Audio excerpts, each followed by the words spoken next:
What's up, guys? So Indy's off picking up some stuff for the radiator job that we're doing on the HKS demo car. If you guys haven't seen it, we'll post a little video link for you. Today we are actually going to be working on my Z as well. So this is my 2004 350Z. This is the Performance Plus model. Got some work done to it. But in the process of kind of resto modding this car, is what I would call it, we discovered on our last alignment that, as you can see right here, my inner tie rod is bent. You can see the bellows kit is all bunched up. This is a Moog outer tie rod. I'm actually going to be replacing it with another Moog outer tie rod because it's just rusted and it's so cheap, why not? I'm already there. And then you can see right here, if you look, right now there's no tension on it. So it's not shifted as bad as it normally is, but that lower control arm bushing is shot. This thing is clanking and hitting my, oh, well, I guess you can see it if I show you a certain angle. There you go. You see how close that lower control arm is to the subframe? It should not be that way. So we are going to be replacing this lower control arm as well. And we're gonna do basically a full front right suspension restoration type dealy-do. So yeah, let's pop into it. This is gonna be the same process for both sides. You're gonna wanna get car up in the air, front wheels completely off the ground. If you're doing the, if you wanna be doing the lower control arm, because the lower control arm is tensioned by the sway bar. You're gonna wanna remove that tension by not having the sway bar tension on the left side. So right now the car is fully up in the air. I've got 2 jack stands on the frame rails right here. So let's dive into it. All right, so while Indy cranks away on the radiator setup for the old HKS demo car, I have gone ahead and loosened 3 of the 4 bolts so far on the LCA. I started at the sway bar nut, then I went for the lower shock mount bolt, then I went for the inner subframe bolt. In order to get the shock mount bolt and the subframe bolt out, you are gonna have to provide some tension, like upward tension on the LCA. Otherwise, you're gonna have a hell of a time pulling those bolts out because you're gonna have the weight of the brake rotors sitting on it. The last thing is the ball joint, so we're gonna need our pickle fork for that. So I'm gonna go get it. Okay, so the new LCA is in. This was kind of a pain as far as like the inside subframe mount was concerned. What I did was I came in, oh, thank you. I came in and I basically, like, let's say this is how the LCA is oriented right now.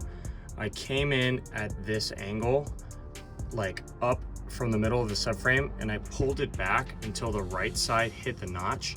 And then I had circled the left washer over and then basically pulled on it until it snapped into place. It's kind of complicated, but like that was kind of the only way because there's these notches that keep the LCA from moving around in the subframe, which is good, but you have to really find a way to work around them. So that was the way. Once that was done, I got that bolt in, jacked up the ball joint to put the other bolts in, and then tightened it all down, reversing the process. So now we are gonna go into the tie rod, but that new LCA looks pretty good. So we are now on the tie rod. I've peeled back the bellows kit because I wanted to do a measurement from the outer notch of the inner tie rod to the outer notch of the outer tie rod. I've got a measurement of 13¼ inches. I'm doing that so that I can match it when I put the new kit in, so that I'm not like wildly thrown out of alignment. Now, we've already pulled this cotter pin out. I usually just use like wire snips and snip them out, so they are out. I'm gonna take that 19, pop that out. We're gonna use our pickle fork finally to get this outer tie rod out. Break it from the inner tie rod, take out the inner tie rod. Should be pretty straightforward, fingers crossed. If you guys have never used a pickle fork separator, basically unbolt that bolt off the top of the outer tie rod. You would jam this in between the rubber and this bottom piece right here, and then hammer here and just wiggle until that effer pops out. Now we're gonna take our big ass wrench and loosen the inner tie rod. There's no reason to separate it. I thought there was, and he says no. Okay, so this all came out as one piece once the pickle fork separated the outer. I just used a big ass adjustable and a hammer to knock that loose, and then just spun this out. It was pretty easy. As far as the bellows kit, it's torn. These guys are kind of a pain to take out. You're gonna need a flathead. Pull it out of here, unfold it, yank it out. So now we're fully exposed where the steering rack is, and we're gonna measure up, get the new bellows kit on the tie rod, get it connected, and put it all back in. All right, so we have the new inner and outer tie rod assembled next to the outer one. You're gonna wanna get the bellows kit onto the inner tie rod. And then what I did was basically measure it out until the length of my tie rods were the same so that I can keep my toe relatively even before I get a new alignment, because this one was clearly bent. So now we're just gonna reverse our steps, get that bellows kit secured down, make sure everything's locked down, cotter pins in, and we should be good to go. Okay, so we got the inner tie rod in the same method. You gotta be careful. You wanna be under the car and really seeing the thread go in. You basically feed it, bend it to clear, you know, feed it, bend it to clear, etc., etc.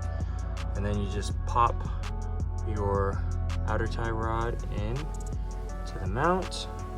We're gonna lock down our bellows kit, tighten everything down, and we should be ready to rock with this new outer tie rod and this new lower control arm. Sweet. Okay, final pieces are in place. Inner tie rod is locked down. Inner to outer tie rod is locked down. The bellows kit is tied down. The outer tie rod to the mount is locked down.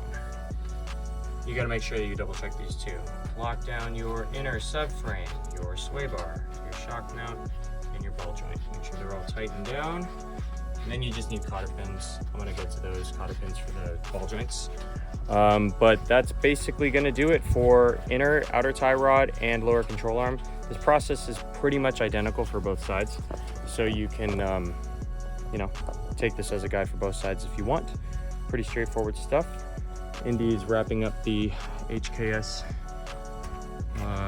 demo car coil radiator install with the HPS hoses. We've got that going in another video. If you guys are interested, it'll be up here. Otherwise, that's gonna do it. Let us know if you like the video in the comments down below. If you have any other Z content you want to see, let us know in the comments down below also. And if you like the video, a lot of Z content. Yeah, we've been doing a lot of Z content, as you can see. See what I did? You see what I did there? I see what you did. Yeah. Let us know what you guys thought of the video in the comments down below. And if you like the video, please make sure to like, subscribe, and notification bell. We'll see you in the next one. And we appreciate you guys. And Z's. And Z's.